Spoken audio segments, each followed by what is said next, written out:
Bienvenidos a un estudio en la palabra, estudios bíblicos enfocados en la cruz de Cristo.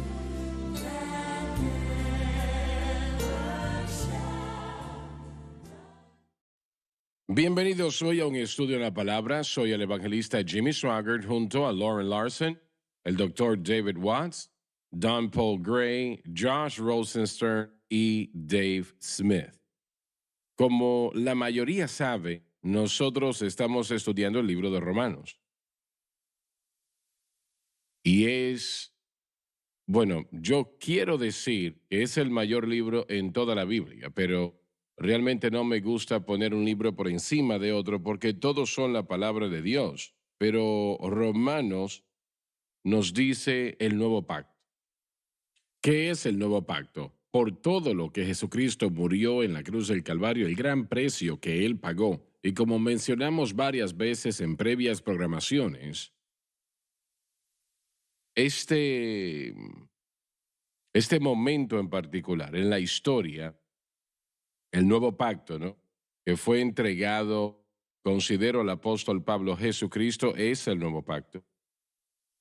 Y la cruz de Cristo es el significado del nuevo pacto. Y la responsabilidad de entregar esa información al mundo fue entregado, de hecho, al apóstol Pablo. Y este hombre realmente tuvo la tarea más difícil, probablemente que cualquier otra persona en la palabra de Dios, porque a él se le dio la responsabilidad de explicar el nuevo pacto a la iglesia de aquel tiempo. Y eso no fue fácil porque durante 1600 años ellos habían operado en ley. Los judaizantes me refiero, era todo lo que conocían, no conocían otra cosa. Y que Pablo viniese y decir claramente, dijese, el nuevo pacto consiste en Jesucristo y este crucificado, mientras que, todas las obras que estaban conectadas al antiguo pacto, de la manera como el Espíritu Santo lo puso, el apóstol Pablo lo iba a explicar a la iglesia de aquel tiempo. Eso no fue fácil. Fue limitado a solamente Jesucristo y este crucificado. Ellos no podían aceptar eso. Aún los discípulos tuvieron problemas con ello. Como dije, 1600 años y era todo lo que conocían. Obviamente no vivieron 1600 años, pero así fue el tiempo que la ley estaba en progreso. Ahora era la responsabilidad de Pablo, su responsabilidad, el traer el pacto del Antiguo Testamento, de la ley, a el Nuevo Testamento y el Nuevo Pacto. Y su responsabilidad de explicarlo al pueblo no era algo agradable. Ellos no lo veían de una manera positiva. Y no me refiero a los 12 originales, no, los discípulos, no me refiero a ello. Sino que si leemos el libro de Romanos y leemos las otras epístolas de Pablo, ellos no accedieron inmediatamente. Pablo tuvo que permanecer muy firme, realmente muy, muy firme, para, no permitir que no fuese diluido y, para que no fuese echado a un lado o tratar de mezclarlo con el antiguo pacto. Realmente ellos no querían realmente lo que Pablo decía. Si trataban de poner cualquier parte del antiguo pacto en el nuevo pacto, iban a destruir el nuevo pacto. En esencia, yo creo que eso fue lo que él dijo. Y el nuevo pacto, la mayor obra que la humanidad jamás ha conocido, ha visto, ha vivido o ha vivido. Proclamó lo que Jesucristo hizo. Jesús vino para satisfacer la ley. Toda parte de la ley señalaba a Jesucristo, toda parte. Ahora bien, en este momento, ahora, podemos decir que la antigua ley tuvo que ser puesta a un lado. Había servido ya su propósito. su propósito era preparar al mundo para la venida del Señor Jesucristo. Y la tarea que fue puesta ante Pablo, y yo estoy seguro que los 12 originales eventualmente se unieron a él, pero realmente no lo hicieron tan inmediatamente. Fue una tarea que Pablo tuvo que vivir, y la dificultad y los problemas de todo ello, es importante reconocerlos, pero qué bueno, gracias a Dios, que él no falló, sino que permaneció firme y demandó que la verdad no fuese disminuida o entorpecida, que nosotros tenemos lo que tenemos el día de hoy por ello. Correcto. Y en Romanos, hermano Swagger, él toma al lector y lo lleva del principio de la relación con Dios y el nuevo pacto hasta la aplicación práctica.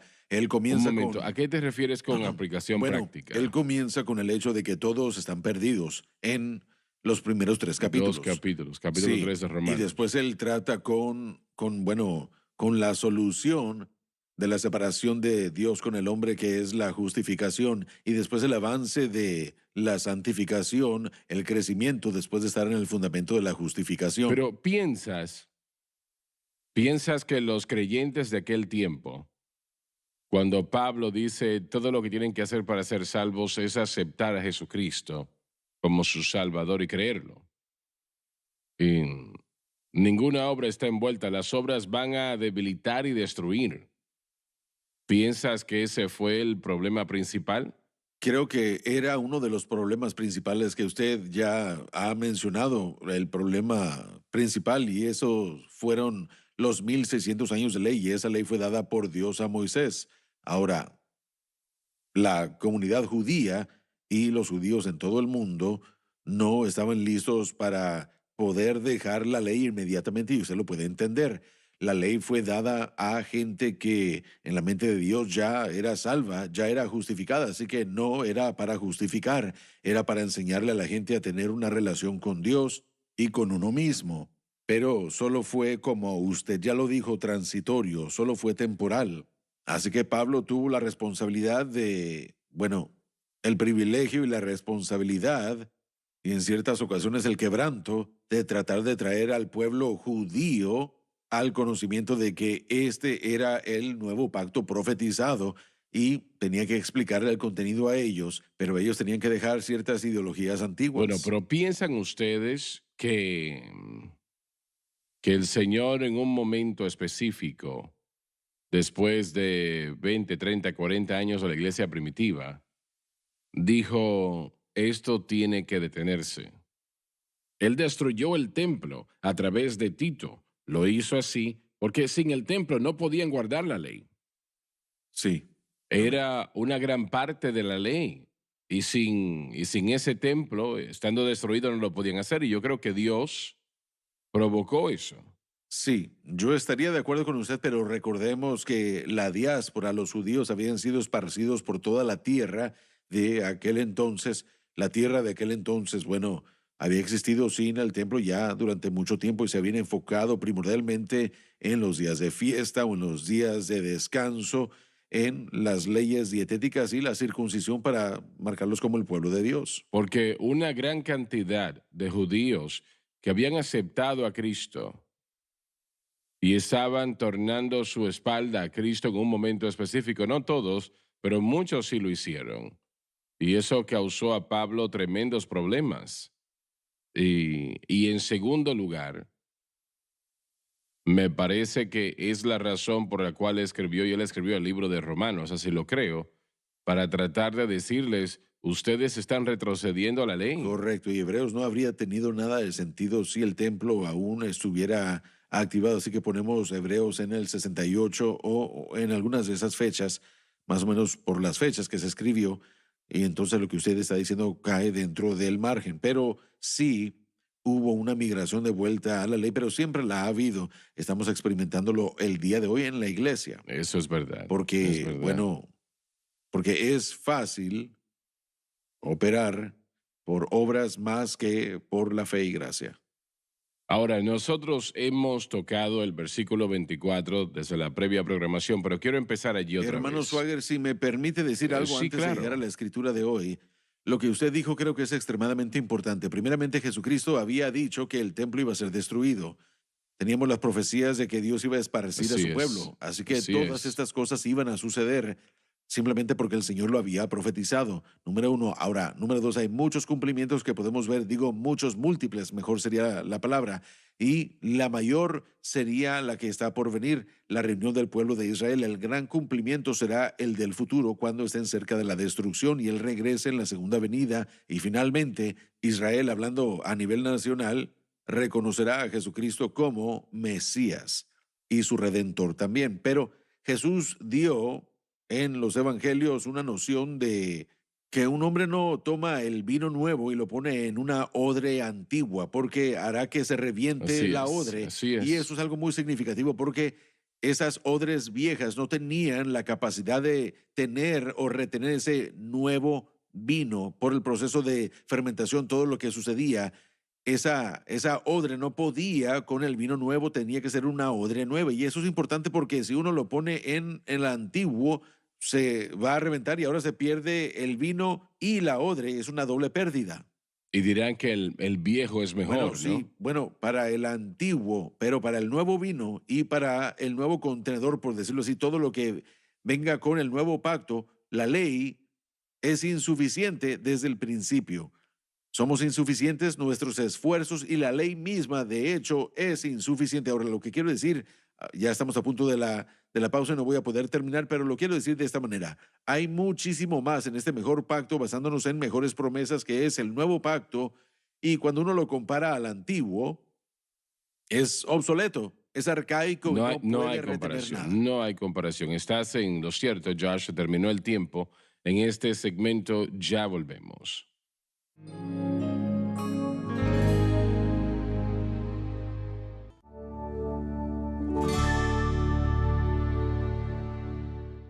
Bien, estamos de vuelta. Lo que acabas de resaltar, esto era lo que estaba sucediendo en la iglesia primitiva. Lo Sí, antiguo es sí. mejor. Lo antiguo es mejor.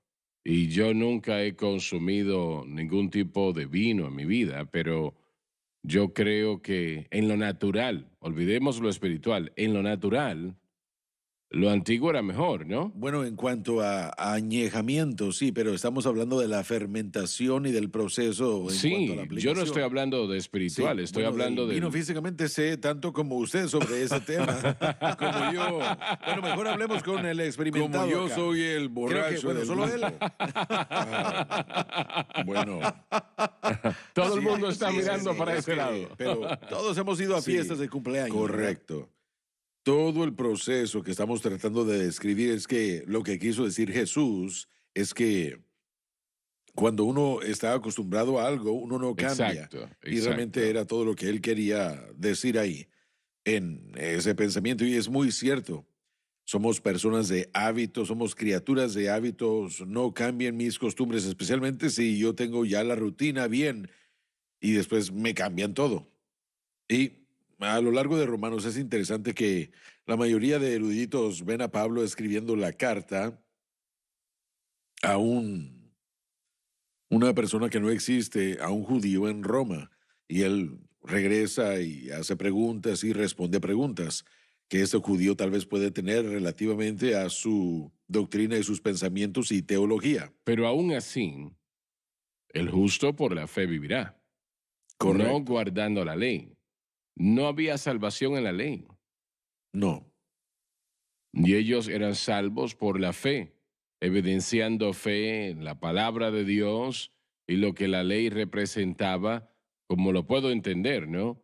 Porque ellos no hubiesen sabido de qué estabas hablando si mencionabas a Jesucristo mil veces, ¿no? Volviendo al tiempo de David. La ley, y ellos tenían que hacer todo lo posible para tratar de cumplirla.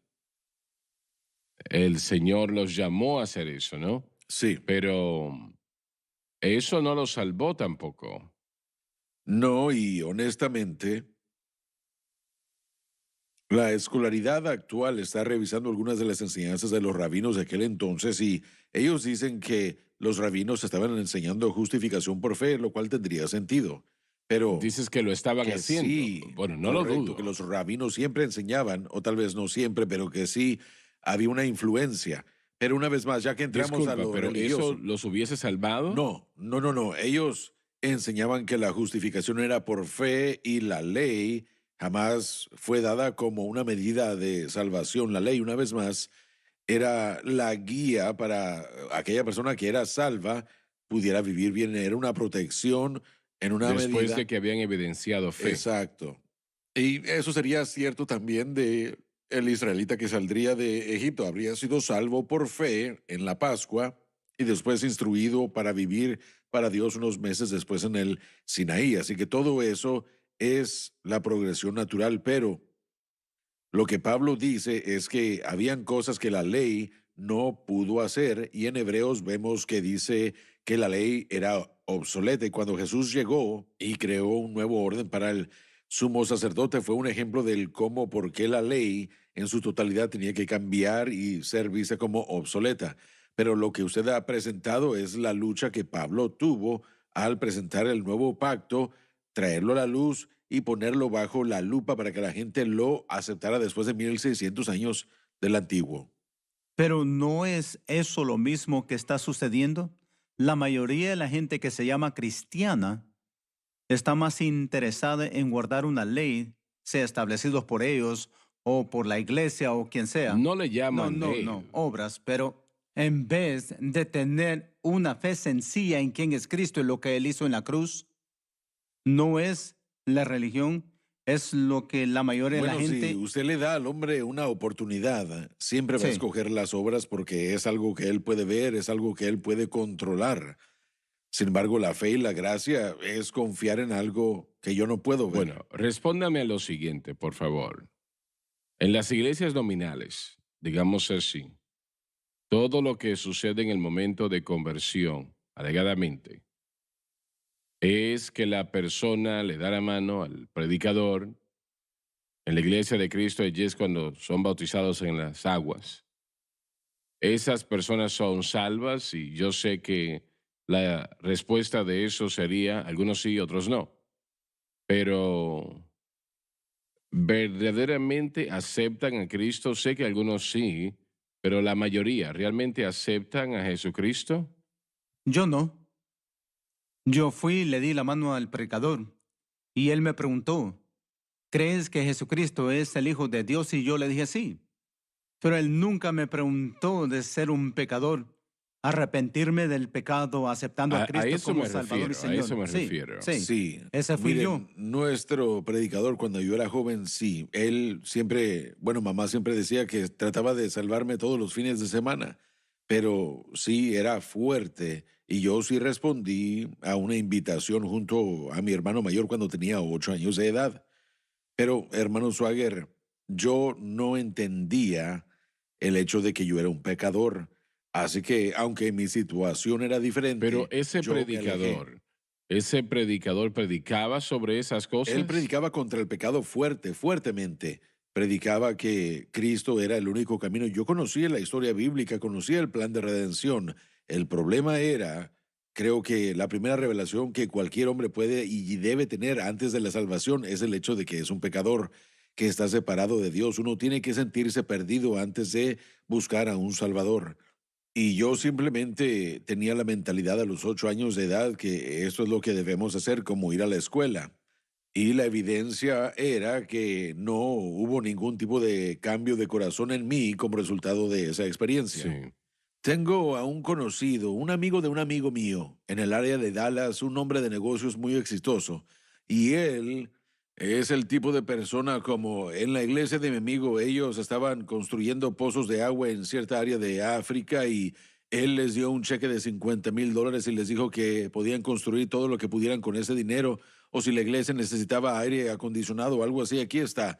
Él es muy generoso hacia las iglesias y ministerios con su dádiva. Él es una persona muy exitosa y con mucho dinero y yo siento como que, y no estoy tratando de juzgarlo, pero por el fruto de lo que yo sé de su vida, yo siento como que él siente que cuando él contribuye y le da a la iglesia y al ministerio, que él, Bueno, que esa es su salvación y yo creo que, porque como dijo el hermano Larson, es algo tangible, algo fácil decir, bueno, yo he dado todo esto, yo debo estar bien y yo creo que mucha gente se entretiene en todo eso. Creo que cuando la gente depende de donar su dinero Sí, o de ir a la sí. iglesia tantas veces o he ayudado a alimentar a mucha gente o lo que sea, sienten como que están siendo redimidos a través de esa obra y nosotros no somos salvos por obras, pero cuando sí somos salvos, somos regenerados, tenemos obras por esa Muy relación. pocas de las personas en ese grupo que ven sus vidas cambiadas. Realmente Sí, no hay mucho cambio allí. correcto. Es una vida habitual y soy Sí, salvo porque yo doy dinero, soy salvo porque yo voy a la iglesia, vamos a decir, habitualmente, pero si estás cerca de ellos hay muy poco cambio. sí, Sí, correcto, sí. Y recordemos también que Jesús dijo que debemos nacer de nuevo para entrar al nuevo pacto. Nacer de nuevo es una transformación del hombre interno. Cuando, cuando esa transformación sucede, uno no puede ser el mismo. Hay una nueva vida que comienza y hay, bueno, nuevos deseos y también el Espíritu Santo comienza a morar dentro de uno y comienza a guiar inmediatamente. Uno no puede permanecer igual si uno verdaderamente nace de nuevo. Uno experimentará, bueno, todos supongo que experimentan diferentes cosas, pero uno experimentará eventos que cambian la vida, pensamientos que cambian la vida, un amor por Dios que uno jamás había sentido antes y yo creo que eso es lo que nacer de nuevo realmente es. ahora, yo he leído a muchos predicadores bautistas. Algunos, la gente realmente es salva en sus reuniones, ¿no? He leído todo lo que John L. Rice escribió, pero yo creo que este hombre, y lo digo con respeto, yo creo que la gente que iba a sus campañas, la mayoría realmente eran salvas. En cualquiera de ellas, no importa cuál predicador, hay predicadores que simplemente no lo pueden evitar. Y años, y al menos diría yo que 60 años atrás, 50 años atrás, el Señor me dijo, las personas que pasan al frente para ser salvos no saben qué decir, la mayoría no sabe, y tú tienes que decirlo por ellos. Es la razón por la cual hacemos lo que hacemos en la televisión. Y recuerdo que no sé por qué esto me viene a la mente, pero prediqué para Jimmy Mayo en Atlanta, Georgia. Bueno, ya se nos termina el tiempo. Un domingo en la noche y muchas personas respondieron al llamado y un joven estaba allí llorando y yo me arrodillé al lado de él. Y le pregunté, ¿eres salvo? Y él me dijo, hermano Swagger, yo acabo de salir de la prisión, me dijo. Yo maté a un hombre, yo lo maté y él me estaba rogando que no lo hiciera y yo no creo que Dios puede perdonar a alguien como yo. Y yo oré con él, él estaba llorando muy fuertemente y le dije, sí, el Señor te va a perdonar si eres sincero en tu corazón. Y obviamente la salvación, hay personas que nunca dicen una palabra, pero son salvos en Sí. su corazón cuando pasan, ¿no?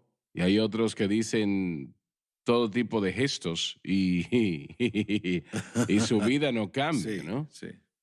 Y- pero esto es lo más importante y nosotros como predicadores tenemos que asegurarnos de hacer todo lo posible para que esa persona venga a Cristo. Se Correcto. nos terminó el Sí, amén. tiempo. Muchas gracias por haber estado con nosotros hoy. No se pierdan la próxima programación.